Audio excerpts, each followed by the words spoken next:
తమిళనాడులో 2026 అసెంబ్లీ ఎన్నికలకు ముందే డిఎంకే పార్టీలో కీలక పరిణామం చోటు చేసుకుంది. ఇప్పటి వరకు మంత్రిగా ముఖ్యమంత్రి కుమారుడిగా ఉన్న ఉదయనిధి స్టాలిన్ ఇప్పుడు డిప్యూటీ సీఎం అయ్యారు. అంటే డిఎంకేలో నెంబర్ 2గా మారారు. ఇంతకీ ఉదయనిధికి డిప్యూటీ సీఎం పగ్గాలు అప్పగించడం వెనుక స్టాలిన్ స్కెచ్ ఏంటి? ఈ సన్ రైజ్కి కారణం ఏంటి?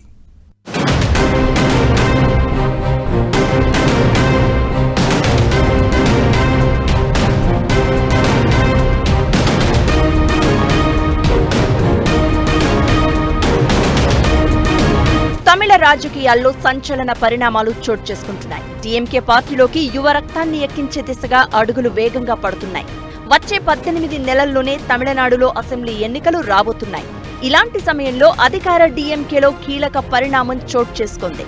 ఇప్పటికే మంత్రిగా ఉన్న ఉదయనిధి స్టాలిన్ ను డిప్యూటీ సీఎంగా చేశారు ముఖ్యమంత్రి స్టాలిన్. దీంతో తమిళనాడు రాజకీయాల్లో ఇది హాట్ టాపిక్ అయింది.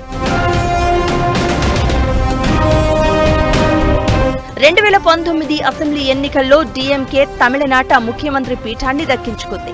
ఆ పార్టీ అధినేత మాజీ సీఎం కరుణానిధి కుమారుడు ఎంకే స్టాలిన్ ముఖ్యమంత్రి అయ్యారు. అప్పటి వరకు కోలీవుడ్ లో హీరోగా ఫామ్ లో ఉన్న స్టాలిన్ కుమారుడు ఉదయనిధి అనూహ్యంగా 2019 ఎన్నికల్లో ఎమ్మెల్యేగా పోటీ చేశారు. డిఎంకే పార్టీలో యువజన విభాగం కార్యదర్శిగా ఉంటూ చెన్నైలోని చెపాక్ తిరువళ్లికేని నియోజకవర్గం నుంచి ఎమ్మెల్యేగా గెలిచారు.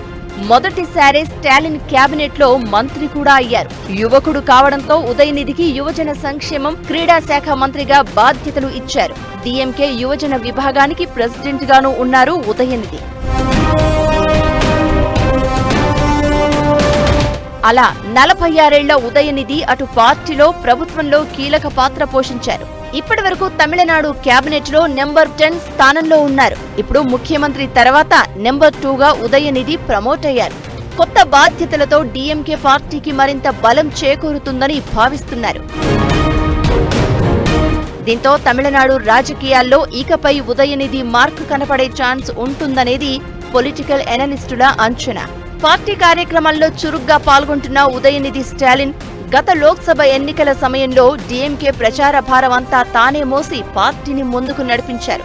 సనాతన ధర్మంపై ఉదయనిధి స్టాలిన్ చేసిన వ్యాఖ్యలు అప్పట్లో తీవ్ర చర్చనీయాంశంగా మారాయి. అప్పుడే ఉదయనిధి పేరు దేశవ్యాప్తంగా వినిపించింది. కోలీవుడ్ హీరోగా, నిర్మాతగా, కరుణానిధి మనవడిగా, స్టాలిన్ కొడుగ్గా, అన్నింటికీ మించి తమిళనాడు మంత్రిగా కంటే సనాతన ధర్మంపై వివాదాస్పద వ్యాఖ్యలు చేయడంతో ఉదయనిధి ఓ రకంగా ఫేమస్ అయిపోయారు. ఇక అప్పట్నుంచే డిఎంకేలో స్టాలిన్ తర్వాత స్థానం ఉదయనిధి స్టాలిన్దే అనేలా ప్రొజెక్ట్ అవుతూ వస్తున్నారు. ప్రాంతీయ పార్టీలకి ఎప్పుడైనా వాళ్ళకి సత్యనిధి కావాలి, గ్యారంటీ ఉండాలి. మన నాయకుడు పోయాక ఎవరు వస్తారు? లేకపోతే చాలామంది ఆశపడతారు, విభేదాలు వస్తాయి, డివిజన్స్ వస్తాయి, పార్టీలు విడిపోతాయి, ఈ ప్రాబ్లం అన్నా వస్తుంది. అందువల్ల ఈవేళ స్టాలిన్, ఆయన అబ్బాయి ఉదయనిధి స్టాలిన్ డిప్యూటీ సీఎం అనగానే ఆ లీడర్షిప్ ఎవరుంటారు స్టాలిన్ తర్వాత అది పోయింది. ఉదయనిధికి కీలక బాధ్యతలు అప్పగించాలని, రాష్ట్ర డిప్యూటీ సీఎం చేయాలని తాజాగా జరిగిన డిఎంకే పార్టీ ఆవిర్భావ వేడుకల్లో కీలక నేతలు, కార్యకర్తలు, అభిమానులు కోరారు. దానికి అనుగుణంగానే స్టాలిన్ నిర్ణయం తీసుకున్నారు. ఉదయనిధి స్టాలిన్ కు పార్టీ ప్రభుత్వ పరంగా అప్పగించిన బాధ్యతల్ని ఇప్పటి వరకు సమర్థవంతంగా నిర్వహించారు అని డిఎంకే అధిష్టానం భావిస్తోంది. వచ్చే అసెంబ్లీ ఎన్నికలకు యూత్ ను అట్రాక్ట్ చేసే టార్గెట్ పెట్టుకుంది డిఎంకే. దీంతో యువ హీరో, యాక్టివ్ మినిస్టర్ గా ఉన్న ఉదయనిధిని రంగంలోకి దింపనుంది. అలా అటు ప్రభుత్వం, ఇటు పార్టీ క్యాడర్ లో కొత్త ఉత్తేజంతో ఉరకలెత్తించొచ్చని స్టాలిన్ భావిస్తున్నారు. పైగా నెంబర్ 2గా డిప్యూటీ సీఎం హోదాను కట్టబెట్టి ఫ్యూచర్ లీడర్ ఆయనే అనే సంకేతాలు క్యాడర్ కు పంపారు సీఎం స్టాలిన్. గతంలో కరుణానిధి ముఖ్యమంత్రిగా ఉన్నప్పుడు ఆయన రాజకీయ వారసుడిగా స్టాలిన్ ను నియమించారు. అప్పుడు కరుణానిధి కంటే స్టాలినే వెనకుండి ప్రభుత్వాన్ని నడిపించారు. ఇప్పుడు స్టాలిన్ వారసుడిగా ఉదయనిధి నెంబర్ 2 ప్లేస్ కి చేరారు. పైగా సినిమా ఇమేజ్ కూడా ఉంది. దీంతో ఉదయనిధి కూడా డిఎంకే ఫ్యూచర్ లీడర్ అవుతారనే నమ్మకం పార్టీ క్యాడర్ లో కనపడుతోంది. ప్రస్తుతం ఉన్న పొలిటికల్ వాక్యూమ్ ను తమకు అనుకూలంగా మార్చుకోవాలంటే యంగ్ అండ్ మాస్ లీడర్ గా ఉదయనిధి డిఎంకేకి స్ట్రెంగ్త్ అవుతారని స్టాలిన్ భావిస్తున్నారు. సడన్ గా ఇప్పుడే ఉదయనిధిని డిప్యూటీ సీఎంగా చేయాలని తమిళనాడు సీఎం స్టాలిన్కు ఎందుకు అనిపించింది? డిఎంకేలో నెంబర్ 2గా ఉంటే ఆ తర్వాత నెంబర్ 1 స్థానానికి వెళ్లడం ఈజీ అవుతుందనా? ఈ ఒక్క కారణమే కాదు, రాబోయే ఎన్నికలు తమిళనాడులో చాలా కీలకమైనవి. పైగా డిఎంకేకి చాలా ప్రతిష్టాత్మకం కూడా. ఈసారి ఎన్నికల్లో పొలిటికల్ హీట్ మామూలుగా ఉండదు. దళపతి విజయ్ ఇప్పటికే పార్టీ పేరు, జెండా, అజెండా ప్రకటించి జనంలోకి వెళ్లేందుకు లైన్ క్లియర్ చేసుకుంటున్నారు. మరి అధికార పార్టీ అయ్యుండి మొద్దు నిద్రపోతే డిఎంకే మనుగడే ప్రశ్నార్థకం అవుతుందన్న ఆలోచన కావచ్చు. స్టాలిన్ ముందుగానే జాగ్రత్త పడుతున్నట్లున్నారు. రాజకీయాల్లో ఏది చెప్పి జరగదు, అంతా అనూహ్యమే. ఫర్ ఎగ్జాంపుల్, ఆంధ్రప్రదేశ్ పాలిటిక్సే తీసుకోండి. 2019లో టీడీపీ, జనసేన, బీజేపీకి కాదని వైసీపీకి పట్టం కట్టారు ఓటర్లు. 5 ఏళ్లు గిర్రున తిరిగాయి. వైసీపీ వై నాట్ 175 అంటూ ఈసారి ఎన్నికల్లోకి వచ్చింది. కానీ టీడీపీ, జనసేన, బీజేపీ కూటమికి ఓట్లేసి అధికారంలోకి తెచ్చారు. ఒకప్పుడు 0 స్ట్రైక్ రేట్ ఉన్న జనసేన 100 స్ట్రైక్ రేట్ తో విన్ అయింది. టాప్ హీరోగా ఉన్న పవన్ కళ్యాణ్ ఏకంగా డిప్యూటీ సీఎంగా ప్రభుత్వంలో టాప్ పొజిషన్ కి వెళ్లిపోయారు. అంటే ప్రజలు 5 ఏళ్లకోసారి ప్రభుత్వ పనితీరును బేరీజు వేస్తారు. అప్పుడు బండ్లు ఓడలు, ఓడలు బండ్లవుతాయని అర్థం. తమిళనాడు రాజకీయాల్లోనూ గతంలో ఇదే జరిగేది. ఒకసారి డిఎంకేకి జై కొడితే 5 ఏళ్ల తర్వాత అన్నా డిఎంకేకి అధికారం అప్పగించేవారు తమిళ ప్రజలు. కానీ కరుణానిధి, జయలలిత మరణం తర్వాత తమిళనాట రాజకీయాల్లో మార్పులొచ్చాయి. జనం మైండ్ సెట్ కూడా మారుతోంది. అన్నా డిఎంకేలో ఇంకా ఓల్డ్ జనరేషన్ లీడర్సే ఎక్కువగా ఉన్నారు. పార్టీ చీలికలు పేలికలుగా ఉంది. డిఎంకేకి మళ్లీ తిరుగులేదు అనుకుంటున్న టైంలో సర్ప్రైజింగ్ గా తమిళిగ వెట్రి కజిగం పార్టీతో దళపతి విజయ్ బరిలోకి దిగారు. దీంతో డిఎంకేకి ఈసారి ఎన్నికల్లో అన్నా డిఎంకే కంటే విజయ్ టీవీకే పార్టీతోనే డ్యామేజ్ ఎక్కువ జరగొచ్చనేది తమిళ పొలిటికల్ పండితుల అంచనా.